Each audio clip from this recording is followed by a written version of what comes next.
Hai Mars, hai Venus, apa kabar semuanya? Semoga semuanya selalu dalam keadaan yang sehat. Di abad ke-18 yang penuh dengan intrik, seorang wanita muda bernama Mary Blandy menjadi pusat skandal terbesar di Inggris. Mary, putri tunggal seorang pengacara kaya, jatuh cinta pada Kapten William Cranstoun, pria penuh pesona namun menyimpan rahasia kelam. Ketika ayah Mary menentang hubungan mereka, Cranstoun memberikan bubuk cinta yang diklaim mampu melunakkan hati sang ayah. Tapi bukannya menyatukan keluarga, bubuk itu justru membawa maut. Sang ayah meninggal dalam penderitaan hebat dan racun arsenik ditemukan sebagai penyebabnya. Mary ditangkap, namun kisah ini belum selesai. William Cranstoun, pria yang menjadi dalang di balik segalanya, malah melarikan diri ke Prancis. Tapi takdir punya rencana lain. Cranstoun meninggal mendadak dalam kondisi misterius, membawa rahasia mereka ke liang kubur. Nah, apa yang terjadi sebenarnya? Apakah Mary korban cinta buta dan manipulasi? Ataukah dia tahu persis apa yang dia lakukan? Ini bukan hanya sekedar kisah cinta dan pengkhianatan, ini adalah tragedi yang berujung kematian.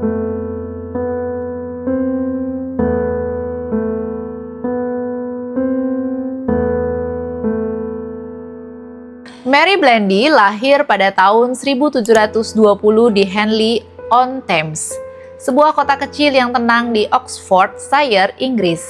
Sebagai anak tunggal dari Francis Blandy dan istrinya Mary, Mary kecil tumbuh dalam lingkungan yang nyaman, penuh cinta, dan pendidikan yang baik. Ayahnya adalah seorang pengacara terkemuka, terkenal karena kejujurannya dan perannya yang penting di masyarakat lokal. Keluarga Blandy tinggal di sebuah rumah yang besar, kaya, pusat kota, dan simbol status mereka sebagai salah satu keluarga paling terpandang di Henley.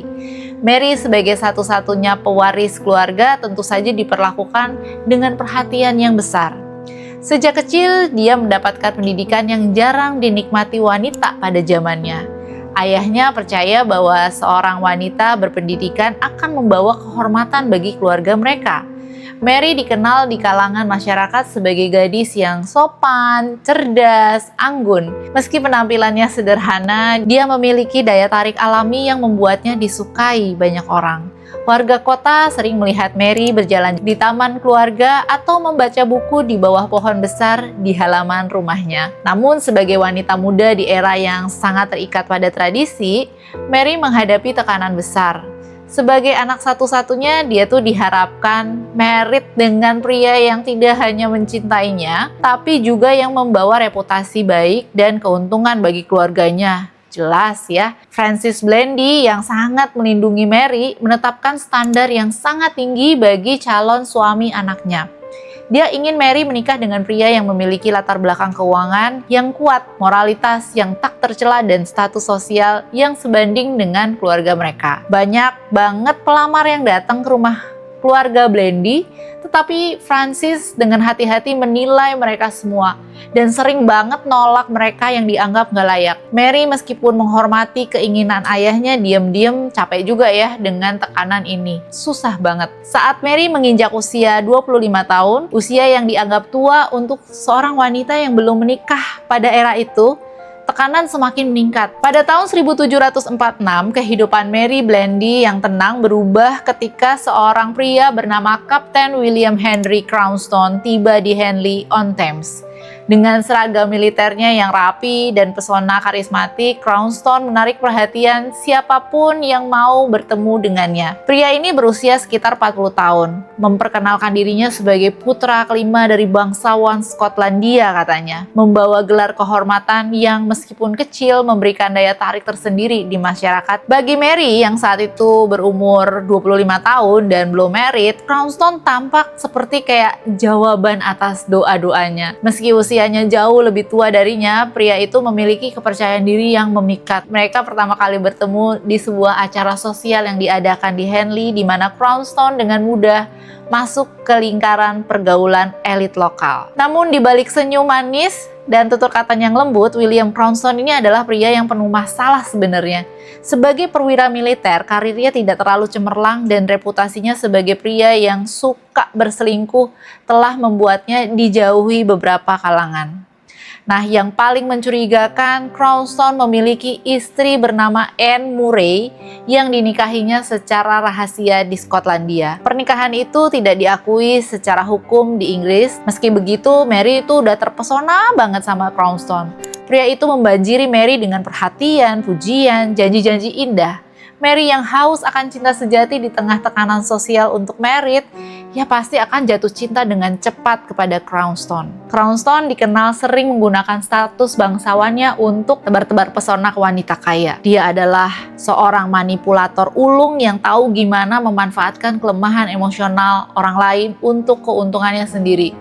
Dan ketika dia bertemu dengan Mary, dia melihat peluang emas seorang wanita muda, cerdas, dan kaya yang bisa menjadi jalan keluar bagi masalah keuangannya. Ketika Kapten William Cranston mulai mengunjungi rumah keluarga Blandy dengan sering, Francis Blandy, ayah Mary, langsung merasa curiga. Sebagai pengacara yang berpengalaman dan pria yang memahami sifat manusia, Francis melihat Cranston ini bukan sebagai pasangan ideal untuk putrinya, melainkan sebagai ancaman. Dari awal, Francis memandang Cranston sebagai pria yang oportunis. Latar belakang Cranston tidak sepenuhnya jelas, tapi Francis itu juga dengar bisik-bisik tentang masa lalu pria itu di Skotlandia. Beberapa kenalan Francis mengungkapkan bahwa Cranston memiliki reputasi sebagai pria yang tidak bertanggung jawab, sering terlibat hutang, dan bahkan terkait dengan pernikahan kontroversial yang belum pernah disebutkannya di hadapan Mary. Francis segera mengambil tindakan. Dia melarang Cranston untuk mengunjungi rumah mereka. Gak boleh datang lagi ke rumah. Dan memberitahu Mary bahwa hubungan ini harus segera dihentikan. Harus putus. Dalam sebuah percakapan yang menjadi sangat emosional, Francis mengatakan kepada Mary, "Aku hanya ingin melindungimu. Pria ini tidak membawa kebaikan bagi hidupmu." Namun, Mary yang telah jatuh cinta sepenuhnya pada Cranston menolak untuk dengerin ayahnya. Francis tidak menyerah begitu saja. Dia mencoba meyakinkan Mary dengan fakta-fakta tentang Cranston. Dia menyebutkan desas-desus tentang pernikahan Cranston dengan seorang wanita Skotlandia bernama Anne Murray dan utang yang melilit hidup pria itu. Tapi Mary yang telah dimanipulasi oleh Cranston percaya bahwa semuanya itu cuma fitnah untuk menjauhkan mereka. Mary. Sementara konflik antara Mary dan ayahnya meningkat, Cranston memainkan perannya sebagai manipulator ulung. Dia meyakinkan Mary bahwa Francis tuh cuman pria tua yang keras kepala dan gak mau ngelihat putrinya bahagia. Dia juga mengatakan bahwa cinta mereka adalah sesuatu yang istimewa, tulus, seperti itu ya. Sesuatu yang layak diperjuangkan meskipun seluruh dunia menentangnya. Cranston juga menyusun strategi untuk membangun kepercayaan Mary sepenuhnya. Dia sering berbicara tentang masa depan mereka bersama, membayangkan kehidupan yang bahagia yang akan mereka jalani setelah menikah. Mary jadinya terperangkap sama romantisme itu, mulai mempercayai Cranston lebih dari ayahnya sendiri. Dalam salah satu suratnya kepada Mary, Cranston menulis, "Mary, dunia mungkin melawan kita, tapi cintaku padamu tidak akan pernah goyah. Kita harus melawan dunia bersama untuk kebahagiaan kita." Kata-kata ini semakin memperkuat keyakinan Mary bahwa Cranston itu adalah pria yang tepat untuknya. Cranston itu adalah jodohnya. Sementara itu, Francis semakin tidak berdaya. Dia melihat putrinya yang selama ini patuh dan penuh kasih sayang berubah jadi sosok yang keras kepala dan melawan. Francis mencoba segala cara untuk meyakinkan Mary, bahkan berbicara dengan teman-temannya di komunitas lokal untuk memberikan nasihat pada putrinya. Bapaknya Mary ini berusaha untuk, "Tolong kasih tau Mary dong. Siapa tahu kalau lu yang ngomong, si Mary bisa berubah," gitu ya. Tapi Mary tidak mau dengerin juga teman-temannya. Konflik ini menyebabkan ketegangan besar di rumah keluarga Blandy, dengan Mary sering menangis dengan Francis yang mulai kehilangan kesabaran. Ketika konflik antara Mary Blandy dan ayahnya mencapai puncaknya, Kapten William Cranston menyadari bahwa dia harus ngambil langkah drastis untuk mempertahankan pengaruhnya atas Mary.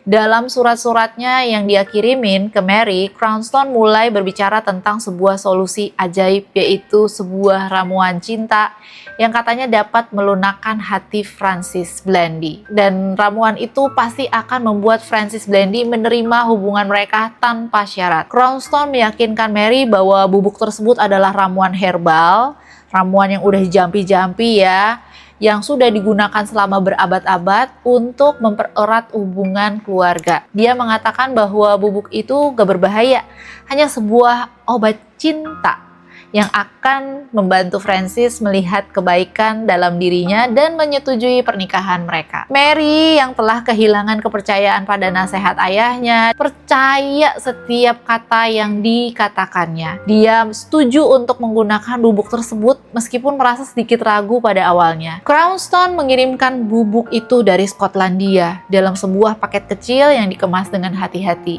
Dalam surat pengirimannya, dia memberikan instruksi yang rinci kepada Mary tentang cara mencampurkan ke dalam makanan ataupun minuman ayahnya. Dia mengatakan bahwa hasilnya mungkin gak langsung kelihatan ya, tapi ini akan bertahap karena efeknya bekerja perlahan-lahan untuk mengubah suasana hati seseorang. Ketika bubuk itu tiba di rumah Blandy, Mary dengan hati-hati menyimpannya di kamarnya, jauh dari pandangan ayahnya dan pelayan rumah mereka. Dia menunggu waktu yang tepat untuk mencampurkan bubuk itu ke dalam makanan atau minuman Francis, dengan harapan bahwa itu akan membawa perubahan yang diinginkannya. Pada awalnya Mary mencampurkan sedikit bubuk ke dalam teh dan sup yang disajikan kepada ayahnya.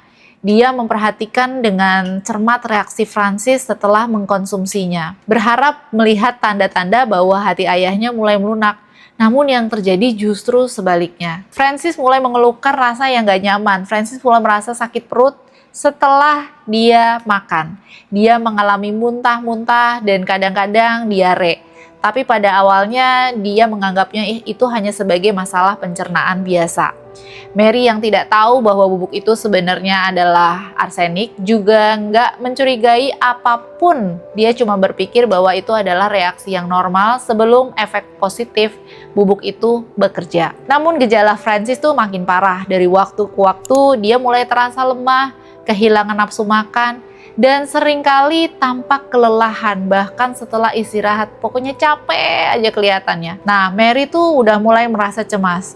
Dia mencoba menulis kepada Cranston untuk minta penjelasan, kok ayahnya bukannya berubah malah tambah sakit begini ya.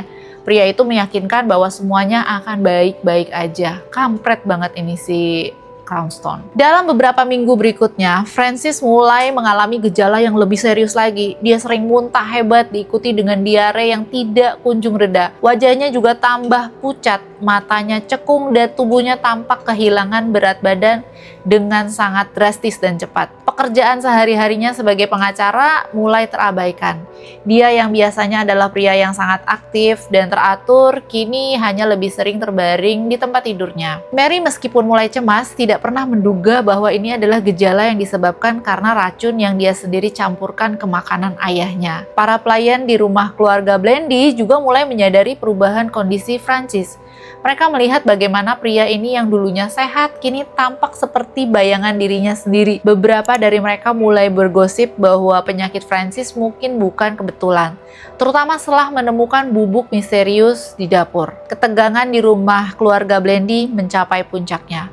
Francis yang sebelumnya menolak keras hubungan Mary dan Cranston sekarang merasa bahwa ada sesuatu yang lebih jahat yang sedang terjadi. Dalam percakapan dengan salah satu pelayannya, Francis mengatakan, "Aku merasa ada yang tidak beres. Tubuhku seperti melawan sesuatu yang tidak bisa aku pahami." Kecurigaan mulai muncul di benaknya, tapi dia nggak ingin mempercayai bahwa putrinya sendiri yang dia cintai bisa menjadi bagian dari rencana untuk menyakitinya. Mary di sisi lain mulai merasakan tekanan yang luar biasa. Dia semakin hari melihat ayahnya semakin lemah dan sakit tuh mulai stres juga ya. Tetapi surat-surat dari Cranston terus meyakinkan bahwa ini tuh hanyalah sebagian dari proses menuju perubahan. Dalam salah satu suratnya, Cranston menulis, "Percayalah padaku Mary, ini akan segera berhasil. Kita hanya perlu bersabar." Kata-kata ini semakin membuat Mary bingung antara merasa bersalah dan juga dia masih mau tetap percaya pada Crownstone. Pada minggu-minggu terakhirnya, Francis hampir sepenuhnya terbaring di tempat tidur. Suaranya jadi lemah dan dia hanya bisa berbicara dalam bisikan. Dalam kondisi ini, dia memanggil Mary ke sisinya dengan suara yang dipenuhi kepedihan. Ia berkata, "Mary, aku tidak tahu apa yang terjadi, tapi aku merasa ini bukan sakit biasa." Francis Blandy menghembuskan nafas terakhirnya pada tahun 1751 dikelilingi oleh para pelayan-pelayan setianya. Saat itu Mary sedang berada di kamarnya menangis dalam diam, terlalu takut untuk menghadapi kenyataan. Setelah kematian Francis, dokter keluarga segera dipanggil untuk melakukan pemeriksaan. Mereka mencatat gejala yang dialami Francis sangat khas kayak keracunan arsenik, yaitu muntah, diare, dan lemah otot yang parah. Kecurigaan langsung tertuju pada bubuk misterius yang ditemukan di rumah tersebut. Dokter dan pihak berwenang mulai melakukan penyelidikan. Mereka menemukan bubuk putih yang tersimpan di kamar Mary. Dan setelah diuji, bubuk itu dipastikan sebagai arsenik murni. Para pelayan memberikan kesaksian bahwa Mary sering mencampurkan sesuatu ke dalam makanan dan minuman ayahnya. Bukti-bukti ini mengarah pada penangkapan Mary. Meski dia bersikeras bahwa dia tidak tahu bahwa bubuk itu adalah racun, banyak orang mulai meragukan keterangannya. Surat-surat dari Crownstone yang ditemukan di kamarnya semakin memperburuk situasinya, karena menunjukkan bahwa Mary memiliki hubungan yang erat dengan pria yang memiliki reputasi yang buruk. Persidangan Mary Blandy dimulai pada bulan Maret 1752, hanya beberapa bulan setelah kematian ayahnya. Ini menjadi salah satu kasus paling sensasional di Inggris pada abad ke-18. Menarik perhatian dari berbagai kalangan masyarakat, mulai dari bangsawan hingga rakyat jelata. Semua orang ingin tahu apakah Mary Blandy benar-benar dalang pembunuhan ayahnya, atau hanya korban manipulasi dari si William Crownstone. Ruang sidang di Oxford dipenuhi oleh penonton, termasuk wartawan dari berbagai surat kabar besar. Mereka melaporkan setiap detail persidangan, menjadikan kasus ini bahan perbincangan nasional. Mary, yang biasanya dikenal sebagai wanita yang sopan dan pendiam, kini duduk di kursi terdakwa dengan kepala tegak, menunjukkan ketenangan yang luar biasa. Jaksa penuntut menghadirkan bukti-bukti yang memberatkan Mary. Bubuk putih yang ditemukan di kamar Mary diuji dan terbukti sebagai arsenik murni. Surat-surat dari Crownstone juga dijadikan bukti dan dibacakan di ruang sidang, menunjukkan bahwa pria itu memang memberikan bubuk tersebut kepada Mary dengan tujuan untuk mencampurnya ke dalam makanan dan minuman ayahnya. Mary membela dirinya dengan penuh keyakinan. Dia mengklaim bahwa dia nggak tahu bahwa bubuk itu adalah racun. Dalam pernyataannya, Mary berkata, "Aku hanya mengikuti instruksi dari pria yang aku cintai." Dia mengatakan bahwa bubuk itu adalah ramuan cita untuk melunakkan hati ayahku, dan aku ya percaya aja padanya. Mary menolak tuduhan bahwa dia bermaksud membunuh ayahnya. Dia mengatakan bahwa dia nggak pernah berniat menyakiti ayahnya dan bahwa semuanya adalah hasil dari manipulasi Crownstone. Mary juga menekankan bahwa dia sendiri tidak memiliki keahlian dalam racun dan nggak pernah mencurigai bahwa bubuk itu berbahaya. Namun argumen ini menghadapi tantangan besar karena surat-surat dari Crownstone menunjukkan bahwa Mary tahu tentang rencana tersebut. Jaksa berulang kali menekankan bahwa Mary harus bertanggung jawab atas tindakannya, terlepas dari apakah dia tahu apa enggak bahwa bubuk itu adalah beracun. Setelah beberapa hari persidangan, juri akhirnya mencapai keputusan. Mereka menyatakan bahwa Mary bersalah atas pembunuhan ayahnya. Putusan ini disambut dengan keheningan yang tegang di ruangan sidang. Mary sendiri tetap tenang meskipun wajahnya itu tampak pucat ketika hukuman mati dijatuhkan. Pada 6 April 1752, Mary Blandy dijadwalkan untuk dieksekusi di tiang gantungan di Oxford. Hari itu kerumunan besar berkumpul untuk menyaksikan eksekusinya. Beberapa datang karena penasaran, sementara yang lain datang dengan perasaan simpati atau kebencian. Mary berjalan menuju tiang gantungan dengan langkah tenang. Dia mengenakan gaun sederhana. Rambutnya juga dia udah rapikan, wajahnya menunjukkan ketenangan yang luar biasa. dia pasrah. Sebelum eksekusi, Mary diberi kesempatan untuk berbicara. Dalam kata-kata terakhirnya, dia itu masih bilang, "Aku adalah korban cinta dan tipu daya. Aku tidak pernah bermaksud menyakiti siapapun termasuk ayahku yang sangat aku cintai." Saat tali jerat diletakkan di lehernya, Mary tidak menunjukkan rasa takut. Dia meninggal dengan martabat, meninggalkan pertanyaan yang besar di benak mereka yang menyaksikan. Apakah dia benar-benar bersalah atau hanya korban dari manipulasi? Setelah kematian Francis Blandy pada tahun 1751, Cranston memutuskan untuk meninggalkan Inggris secepat mungkin. Dia menyadari bahwa hubungannya dengan Mary ditambah dengan bukti surat-surat yang mengkaitkannya dengan bubuk arsenik bisa membuatnya menjadi target utama penyelidikan. Cranston langsung melarikan diri ke Prancis, negara yang pada waktu itu menjadi tempat perlindungan bagi mereka yang ingin menghindari hukum Inggris. Dia ninggalin Mary dong, tanpa petunjuk, tanpa surat atau janji apapun, menghilang aja gitu, membiarkan wanita yang mencintainya itu menghadapi konsekuensi sendirian. Tindakannya ini semakin memperkuat kesan bahwa dia tuh cuman seorang oportunis, seorang brengsek tanpa rasa tanggung jawab. Di Prancis, Cranston menjalani kehidupan yang jauh dari mewah. Meskipun dia membawa beberapa uang hasil manipulasi, tapi gaya hidupnya yang boros dan ketidakmampuannya menjaga hubungan bisnis membuatnya jatuh ke dalam kemiskinan. Dia pindah-pindah tempat dan seringkali tinggal di penginapan murah. Di Prancis, Cranston menghadapi masalah kesehatan yang semakin parah juga ya. Beberapa laporan menyebutkan bahwa dia mulai kehilangan nafsu makan dan seringkali mengalami demam tinggi. Tubuhnya yang sebelumnya itu tampak sehat, energik, keren gitu ya, perlahan melemah, mencerminkan kehidupan yang penuh dengan tekanan dan pelarian tanpa akhir. Kematian Cranston tuh datang secara tiba-tiba dan misteri. Jadi pada tahun 1752, nggak lama setelah Mary Blandy diadili, Cranston meninggal juga di sebuah penginapan kecil di Prancis. Penyebab pasti kematiannya tidak ada yang pernah tahu sepenuhnya. Tapi ada beberapa teori yang berkembang kalau sebenarnya si Cranston ini juga keracunan arsenik. Jadi ada spekulasi bahwa Cranston mungkin telah diracunin oleh seseorang yang memiliki dendam terhadapnya, mengingat si Cranston ini juga orang yang cukup brengsek.